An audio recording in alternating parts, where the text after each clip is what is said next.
Bismillahirrahmanirrahim. Assalamualaikum warahmatullahi wabarakatuh.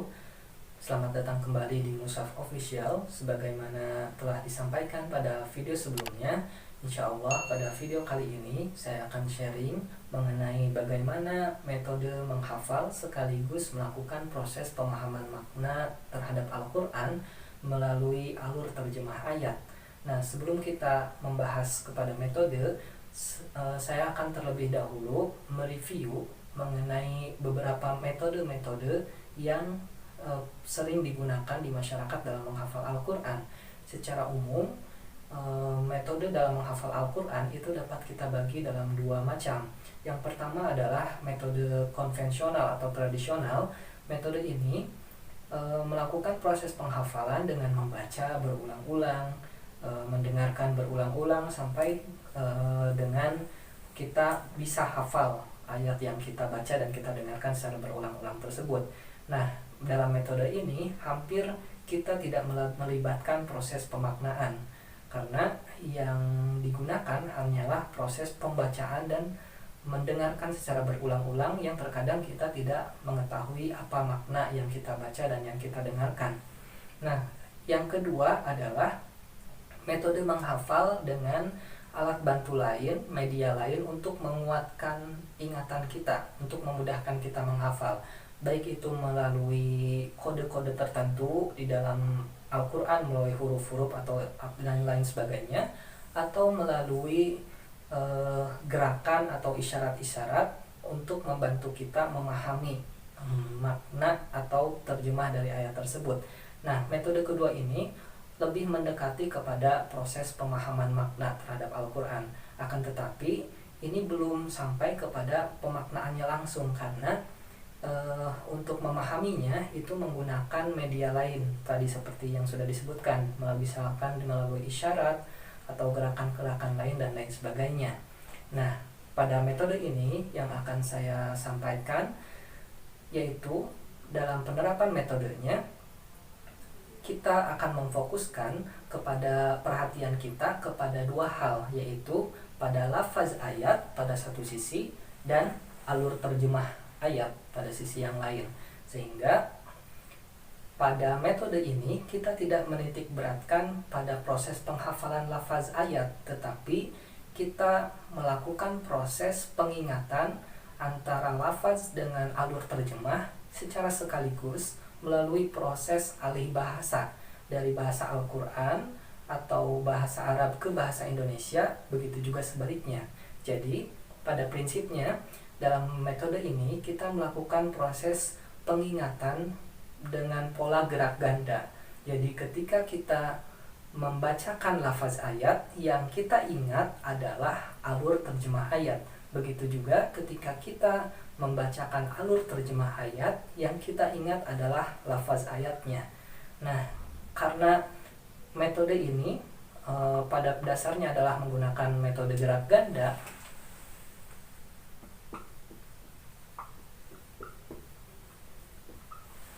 maka saya menamainya dengan metode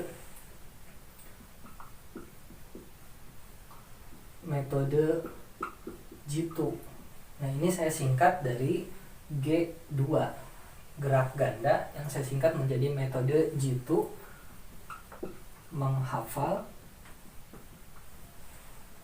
dan memahami Al-Quran. Nah, saudara sekalian, jadi di sini kita tidak memisahkan antara lafaz ayat dengan alur terjemahnya secara berbeda. Artinya, kita tidak melakukan proses pengingatan atau bahkan penghafalan secara terpisah. Karena kalau demikian, justru itu akan lebih menyulitkan kepada proses penghafalan dan pemaknaan. Tetapi kita menjadi lebih mudah memahami keduanya karena kita mengkaitkannya satu sama lain, menjadikannya menjadi satu kesatuan. Karena tadi kita masih asing dengan bahasa Arab yang bukan merupakan bahasa ibu bagi kita, sehingga biasanya otak kita akan lebih mengingat sesuatu hal yang bersifat asing itu. Jadi kelebihannya adalah di samping kita menjadi mudah untuk menghafal lafaz ayatnya, kemudian kita juga mencoba untuk melakukan proses pemahaman makna minimal melalui alur terjemah. Juga kelebihan yang lain juga adalah kita menjadi memiliki banyak perbendaharaan kata bahasa Arab, banyak bahasa kata-kata baru yang belum kita pahami.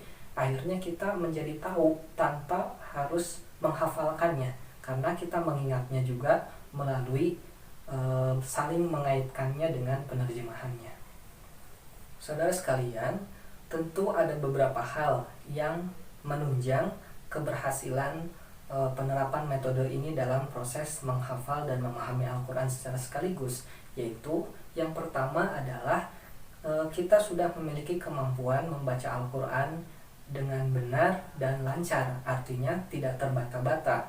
Nah, tentu untuk mendapatkan kemampuan ini kita hanya bisa mendapatkannya dengan kita sudah terbiasa membaca Al-Quran, karena dengan kita lancar membaca Al-Quran itu akan sangat membantu, sangat menunjang kepada proses pengalih bahasaan secara cepat, sehingga kita akan tetap fokus karena kita tidak terhambat oleh membaca Al-Quran yang terbata-bata. Jadi kalau membaca Al-Quran kita masih terbata-bata, ini cenderung akan memberikan hambatan dalam proses pengalih bahasaan tadi.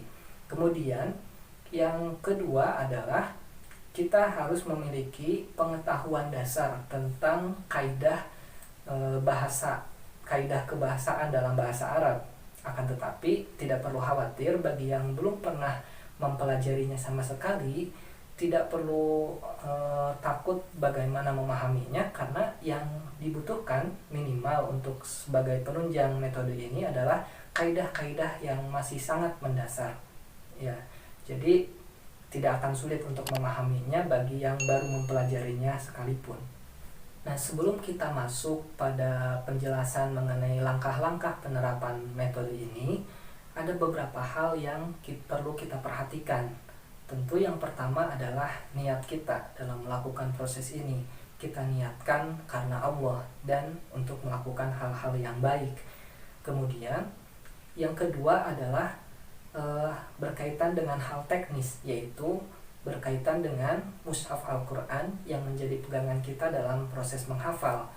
Nah, saya sarankan dalam memilih mushaf Al-Quran sebagai pegangan dalam menghafal itu menggunakan Quran terjemah, karena kita mengkaitkannya dengan alur terjemah, dan yang setiap akhir halamannya itu ditutup dengan satu ayat penuh. Artinya tidak ada satu ayat yang disambung kepada halaman selanjutnya. Juga bagi yang baru memulai proses penghafalan atau yang belum banyak hafalannya, saya sarankan untuk menggunakan Al-Quran yang cetakannya itu lebih sedikit halaman per juznya. Pada cetakan terbaru ini pada umumnya Al-Quran dicetak dalam 20 halaman per juz, tapi ada juga mushaf yang dicetak dalam 16 halaman per juz. Nah, saya sarankan untuk menggunakan yang 16 halaman per juz ini, atau kalau ada yang lebih ringkas lagi cetakannya bisa menggunakan cetakan tersebut. Mengapa demikian? Karena ini membantu kita untuk meringkas banyaknya halaman-halaman yang harus kita ingat secara keseluruhan. Nah, kita bisa membandingkannya dengan menghitungnya. Kalau satu juz itu terdiri dari 20 halaman, berarti satu Al-Quran 30 juz itu terdiri dari kurang lebih 600 halaman. Ya, karena dalam cetakan 20 halaman per juz itu lebih dari 600 halaman. Nah, sedangkan dalam Al-Quran yang 16 halaman per juz itu berarti dalam satu Quran dalam 30 juz itu hanya terdiri dari 480 halaman. Sekitar 480 halaman. Jadi kita sudah meringkasnya 120 halaman, selisih 120 halaman antara 600 halaman dengan 480 halaman. Cukup banyak yang bisa diringkas, bahkan 120 halaman ini berarti 1/4 bagian dari Al-Quran yang dicetak dalam 480 halaman ini. Nah, ini sangat membantu kita dalam menyederhanakan, dalam meringkas ingatan kita untuk mengingat kode-kode setiap awal halaman dalam Al-Quran. Nah, kemudian juga dari hasil penemuan saya setelah membandingkan antara Al-Quran yang dicetak dengan 20 halaman per juz dengan 16 halaman per juz, saya menemukan bahwa yang 16 halaman per juz itu memiliki kode-kode nomor ayat yang unik pada setiap halamannya dalam satu juz. Artinya bagi yang ingin menghafal Al-Quran sekaligus dengan nomor ayatnya, itu sangat membantu jika kita bisa menemukan kode-kode unik setiap halaman dalam per juz itu, sehingga mudah kita ingat nomor ayat pada setiap halamannya. Nah, saudara sekalian, sekarang kita masuk pada langkah-langkah penerapan metode jitu menghafal dan memahami Al-Quran ini. Nah, metode ini bisa diterapkan baik secara mandiri maupun berkelompok, tentu pada lembaga-lembaga pendidikan yang khusus untuk melaksanakan aktivitas menghafal Al-Quran. Dengan metode berkelompok akan lebih efektif, karena dengan cara berkelompok itu kita bisa saling mengisi kekurangan, bisa saling memberikan motivasi, bisa saling mengkoreksi jika terdapat kesalahan.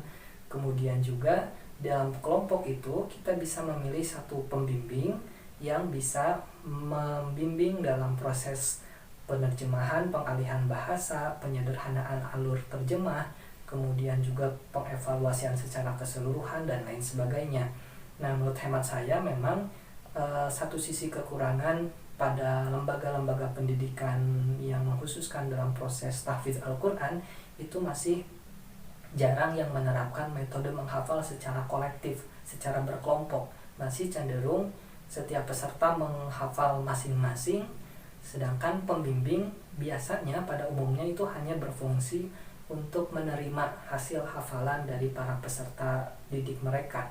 Nah, padahal kalau dilaksanakan secara berkelompok itu akan lebih mudah, lebih membantu kepada peserta dalam menghafal, lebih bisa melakukan efektivitas dan efisiensi karena langsung dibimbing dalam proses penghafalannya.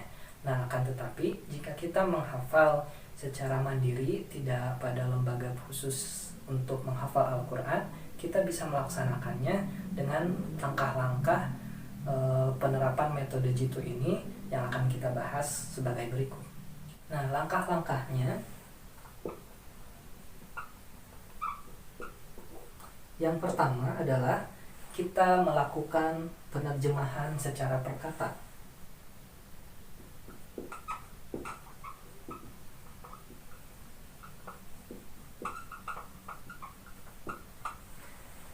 Ini dimaksudkan agar kita mampu mengingat makna dari setiap kata yang kita baca, dari setiap lafaz yang kita baca, kita memahami apa maknanya.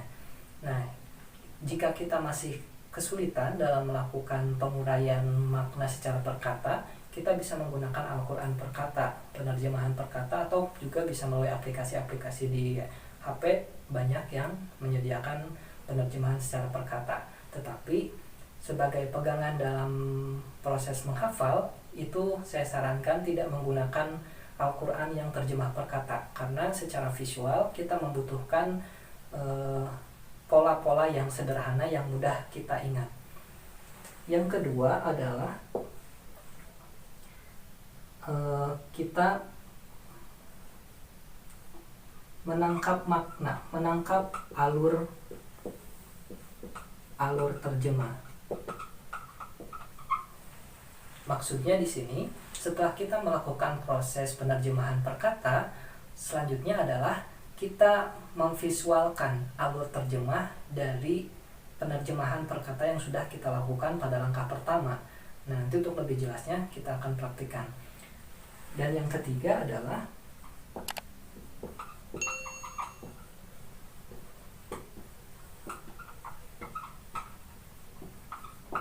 membaca lafaz ayat.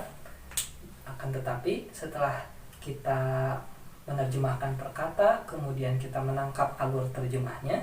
Nah, ketika kita membaca lafaz ayat, karena kita sudah memiliki memori, memiliki kode-kode pengkaitan antara lafaz dengan alur terjemah, maka ketika kita membaca lafaz ayat, yang kita ingat adalah alur terjemahnya. Jadi alur terjemah ini berfungsi untuk membimbing, mengarahkan kita ketika kita membacakan lafaz ayatnya. Jadi kita tidak fokus ketika membaca lafaz ayat, tidak fokus kepada lafaz ayatnya, tetapi yang kita fokuskan adalah kepada alur terjemahnya. Tetapi karena kita sudah memiliki pola keterkaitan antara lafaz dengan alur terjemah, dengan terjemah perkataannya, kita bisa membacakannya. Dengan kita fokus pada alur terjemah, kita membacakan lafaz ayat. Kemudian tahap yang keempat, yang terakhir adalah sebaliknya, kita membaca alur terjemah. Begitu juga di sini, ketika kita membaca alur terjemah, yang kita ingat, yang kita bayangkan, yang kita ingatkan bukan tulisan yang menjelaskan tentang alur terjemahnya, tetapi lafaz ayatnya. Nah, ini menjadi tanda berhasil atau tidaknya penerapan metode jitu ini ketika kita membaca lafaz ayat, alur terjemah mengiringi, atau kita fokus pada alur terjemah. Begitu juga ketika kita membaca alur terjemah, lafaz ayat itu mengiringi ketika kita membacanya.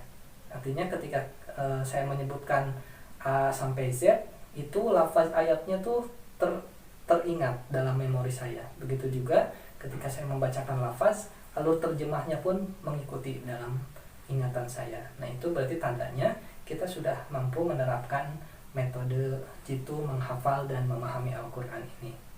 Saudara sekalian, itulah penjelasan secara teoritis mengenai metode jitu menghafal dan memahami Al-Quran ini.